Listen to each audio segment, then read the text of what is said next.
God has been good to me, no doubt. The journey has been amazing, but it has also been trying, especially, so for me, I think is trying to fit in. Not one of the journey I've been on is being able to say this is who I am and this is what I do. Because um, if not to say people are not gifted, but being able to do so many things at the same time. So I see people pity me, be like, oh my God, how are you doing this? Are you sure? And I'm like, I'm perfectly fine. I'm okay. You know, I used to think it was a problem before. And then this message of focus on one. Now, don't get me wrong, there's nothing wrong with focusing on one thing. But the Lord gave me wisdom. He said, to someone has given one. To someone has given three. To someone has given five. The question is not how much or how many things are you doing, but are you doing everything God has given you to do in its time and in its season? Because God can give you grace to do so many things and try to do everything at the same time. But I think I've also learned not to look at people's life and be like, wow, she's doing everything at the same time, because you don't know the season the person's working in. You don't know what it is. So one of the major challenges has been being able to be comfortable being me. Because as gifted, as loving, as fun, as playful, as serious with God I can be, it's easy to also be misunderstood. Like, what are you about, as it were? So, yes, we started ministry 2006, but that didn't mean, that doesn't mean that I actually wanted to be a minister. I just love God, and I don't mind coordinating and doing everything for Him. I don't mind being used by Him for anything. But I had to deal with the fact that, you know, God has called you beyond. So, because of where I'm coming from, family-wise, I've seen my father, he's been so many things. He's worked with Kainji Dam, is one of the people that built Kainji Dam, and a couple of other things he's been. But you know how it is, I've seen the life of you've had and you don't have, and then you're giving your kids story. So that became a driving force for me, which could be negative. So you're like, God, my children will not go through any of this. Because things really got bad from 2006. My father, this huge money went missing somehow. So I had to pay it off. It was so bad. But things were happening at the same time. But I was the only one at home, my parents, at that point. Everybody's gone. Like, not gone to be with the Lord, but I mean, moved on with life to different things, as it were. You know, so I remember there was a particular season, I would have to go see my mom. She'll be in church, because at that point she was working from church. Being a caterer, it was a blessing to also, when she's catering, there's food and all of that. Duma just tried to do so many things. You know, at that point my father wasn't working anymore. So I would go greet mommy in church, because I knew the senior pastor, big shout out, Reverend Adeleye, I love you. The senior pastor was going to be having breakfast at that point. This lovely bread that just came out. Sliced bread, butter, sardine, and all of that, like sandwich and all. So I'll go greet him. Initially, was honest going to greet him. And I realized, it's like breakfast is always served around this period. And at that point, we're going through a very trying time in my family. So I would go visit him so I can. Because when I go, like, oh, how are you, daughter? How are you? What's going on? How's everything? I have these great things, plans, ideas I have. I'm like, okay, just sit down. Why don't you eat with me? I'm like, oh, no, don't worry. I'm okay.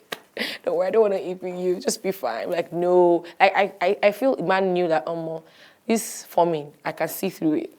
And that's how I had breakfast for a season. I mean, maybe like 3 months or thereabout. You know, so it was really trying for us, and we went through that phase and all of that. So that drive of, you know what, this is not going to happen to my kids. This is not going to happen to me. I'm going to work really hard. And I believe God has blessed me. I'm smart. I mean, I'm not the one to be stranded. Even if you feel there's no way, there's no way. There can be a way. We create it. Something has happened. So going with that mind and doing the work, ministry, and then I'm able today, I'm doing MC for people. Next tomorrow, I'm volunteering to do this. I was going for events. I was volunteering. I was meeting people. You know, so uni, I was done with uni. Then it's time to work. I'm like, okay, God, so I've always done ministry with something, either as a student or trusting God for admission, then as a student, then after school, you know. So I had all of that. Then I did political science. I don't know how I ended up doing that, but I thank God for it, because now I'm looking at it like, I just feel God has just been the one orchestrating my life. I have huge respect and love for the course I did, and I believe that there's a reason for it. So I did all of that. When I was in uni, the same thing. I was a campus pastor. I was doing the ministry that I started outside school.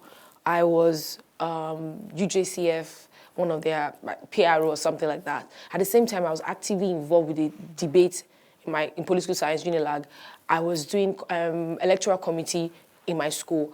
I was doing all chair my final year. So I was not just I've never been the type to just do, okay, because you are doing ministry and that's all. No, I'm interacting, I'm doing politics, I'm doing other things. So I was really known back then in school. Like, I had weird things happen in school. Don't let me bore you with the story, So I've always been like, God, who am I? I can do all of these things. It's almost easy for me to do it. Like, people ask me, how did you come up with the name Wearing Friends Spray of 365? I don't know. It just drops, like dream strat. I just have these ideas. My husband is like, so sometimes we're just like, so which one are we talking about now? Like, okay, okay, slow down. Okay. Because I'm like, oh my God. So I call it the blessing of being multi-talented. I call it the pressure of being multi-talented. Because what happened, people can tell you, shut up.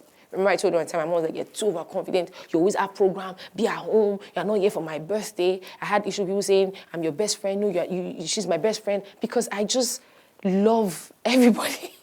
I love God, I love people, but I'm not confused as to who my core friends and covenant relationships, people I have covenant relationships with. People are beefing me because we enter Unilag from the gate. I'm already greeting the gate man, and because I just know them. So I had all of that happening. Like, God, at a point I would cry, God, make me tough. Why am I emotional? Why do I feel things? Like, why? And all of that. And the Lord began this journey with me, teaching me there's strength in who I've made you to be. There's strength because you are wired this way for that assignment. All of that. So after a while, I started working in a bank. I still don't know how I found myself in the bank. And I remember one day I came for WAVBEC, Covenant Christian Center, and then Reverend Sam was preaching. After I've actually turned down the job, like banking. I just came out from the mountain. Hello.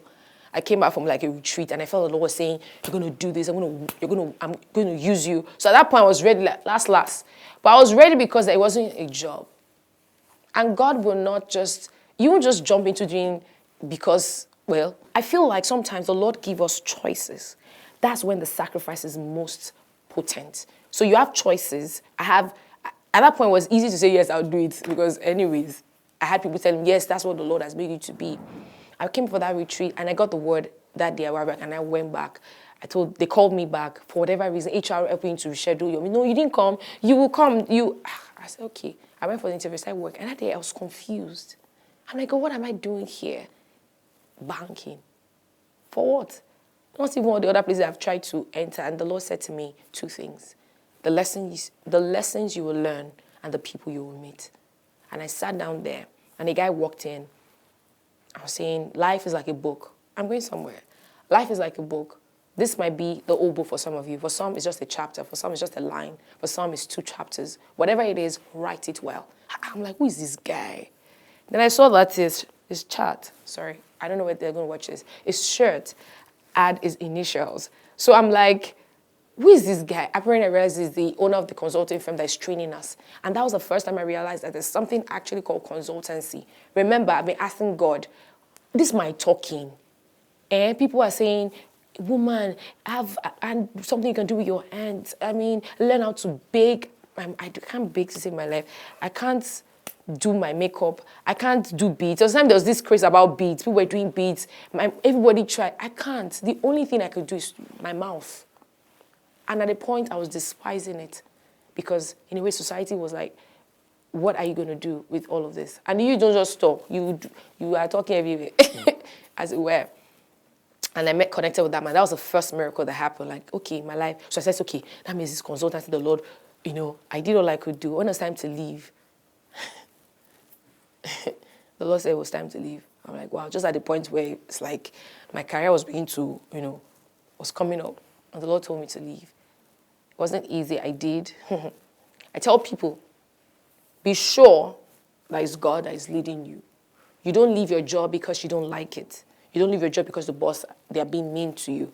You leave because it's time for you to leave. And sometimes God will tell you, stay, right? And then so I left, and I left believing God told me what I would do. So I'm going to get another job. Maybe like so working in the bank gave me this idea of church consulting.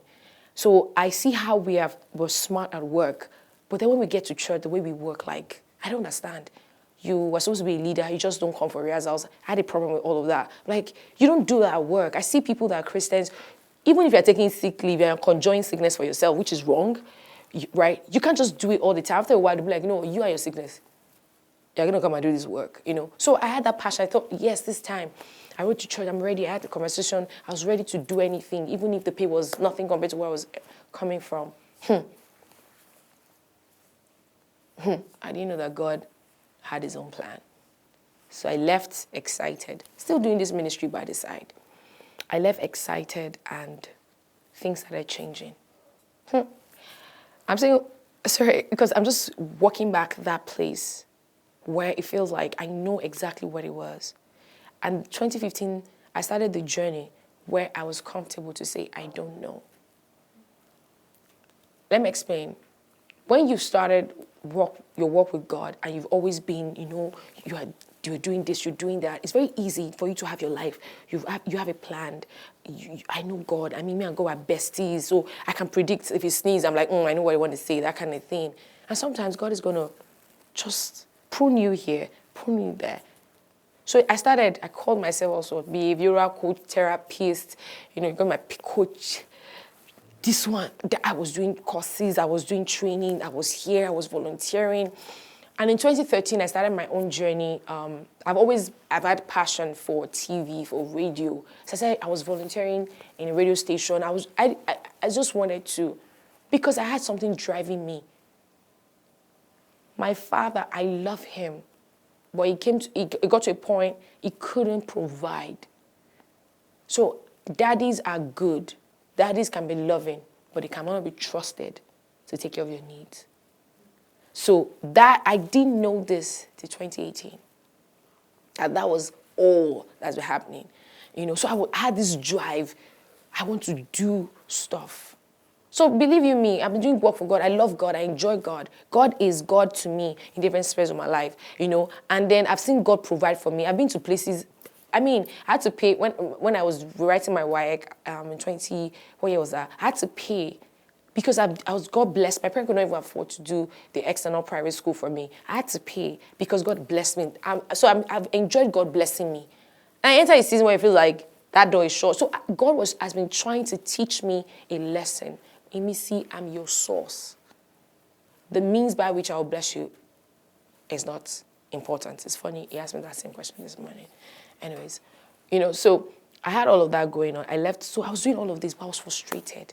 You know why? There was something inside of me. I know that this work, I'm like, no, God, you couldn't have allowed me to leave the job to do what? I had a problem sitting down, just sit, and reading what? Read Bible, read book. How is that helping? I just got married. It doesn't make sense. And then you have people who say, full-time ministry, it's not fair, you don't do full-time, things have changed. And I wasn't looking forward to doing full-time ministry.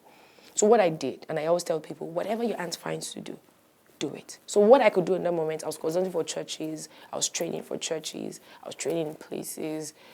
Went for Inspire, at that point we had to revamp, so I had to carry it again. I was putting my all in it, but still hoping that there's something else. I was still looking for something. My husband would come, and he said, are you looking for a job? I said, I don't know. And for someone like me, that's a bold, that's a deep statement. I said, I don't know. Yeah, apply if you call me. For where? I did all I could. I said, you know what I feel right now is this place I'm volunteering, I'll just continue to do what I was doing. 2017, I started training. I started an academy. Because one of the strengths God has given to me is strategy. I have a very strategic mind. I could sit down.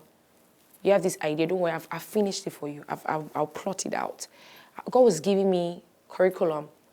I've not done any official training in branding. I'll go and do a course and realize, this is what the Holy Spirit told me now. I will come up with, people ask me, how did you come up with that?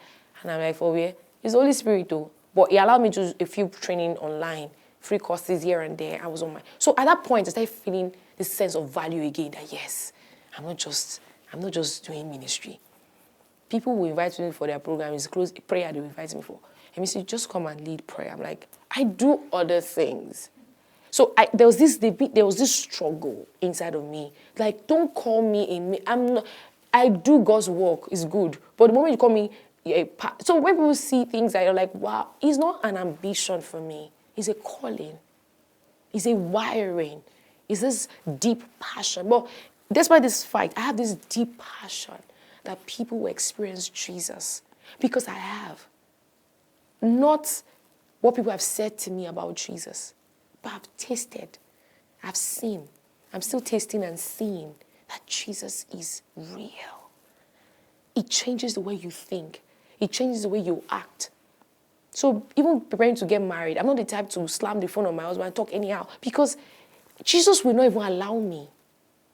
So it's forming my character, but he's still saying that this girl, trust, is an area we need to work on. I started. Guess what? The Lord told me to shut it down. 2016, I was happy that finally I know who I am. Ask me who am I. I'll tell you. So I'm a trainer and a consultant. Ask me again, I'm a certified coach and therapist. 2017, I entered. I did the first training, did a proper training on the island, give them the curriculum for the school. My mentor, bless his soul, the guy would just look at me because everything was always changing, everything within months. But he told me something one day. He said, Missy, it's okay. You are not normal. There are people like you. It's okay, you know. I can never forget. 2017 was one of the darkest moments in my life. Apart from family, now personally, I was struggling. I was struggling because there was something inside of me telling me what God is about to demand of you. Can you die to your plans and your agenda? Not because God doesn't want you to have plans and agenda. But I personally, I have had conversations with God. I've given him the will. And be like, you know what, God? Who am I to make decisions? When was I born? Why didn't you make the decision for me and work it out through me? You know. In 2017, the Lord told me, shut down the academy. The thing that is now giving me some sense of... I mean, we go to places, people ask, what do you do? I was going for Google. I was everywhere. Like, I was getting good because my value was coming from what I think I should be based on status and everything. So you meet me, I will never... The first thing I will say to you is not that I run a ministry. That's not... I won't... So, I don't know. When people... Pastor is a call. Do you get? So it's not... I'm not... I don't know how to put it. Anyways. And I cried. Oh, Lord. I cried. You know why? Because when the Lord... Your vision... Let me say this. It will define you. It will refine you. It will confine you. It will prune you. Forget, though. People are sleeping. You can't sleep. Well, you should sleep, but... I mean, what I mean is, you can't be lounging like everybody. Because there's something drive. I have this passion that people should experience Jesus. I feel like one of my mandates is personal revival. We've seen revivals before, but this revival that will go beyond the church to the marketplace, that will go to different mountain of influence, it will affect your character, it will let you love people. Not just when we think revival, just think of speaking in tongues, following that the anointing. It's much more than that. I feel like the Lord has given me a burden for transformation, a burden for revival. And he's saying to me, Imisi, I know you want me to do this with you wearing heels and being in the corporate world. But what about you doing it from the place as a minister and also interfacing in the corporate world? Your first assignment is to be a minister, and every other thing, you will minister from the corporate. I said, no, God, I want to have briefcase. I want to, so I had that struggle. September 2017, to be precise. No, July 8th, I was listening to a message. I was walking to, I think it was Chris Oyakla. I was walking into the kitchen, and it just hit me. The Lord said to me, Imisi, who's the first public speaker? I said, Martin Luther King. No, I'm joking. I didn't say that. But I'm like, I don't know. They said, think about it. I said, wait, too. I said, I'm like, so we're like, are you thinking what I'm... He said, I am. Genesis chapter 1. I said, God spoke. He said, public speaking is not something the world just conjured. He said, Imisi, do you know that every occupation has a reflection, it is connected to me, it's a side of God. He said, I gave you the foremost occupation and you're despising it. I said, wow, explain to me. He said, everyone has the ability to speak, but not everyone has the gift of speaking. I said, wow. He said Moses. Moses was stammering. He didn't even have the ability, as it were, but he has the gift to speak and deliver a nation. He said, he took me through, and he said, Missy, from today, when they ask you, who are you and what do? You say, my name is Imisi Owolabi, and I speak. He said, because what you do, you are not what you do. You are not a coach, a therapist. Those are just expressions of what you do.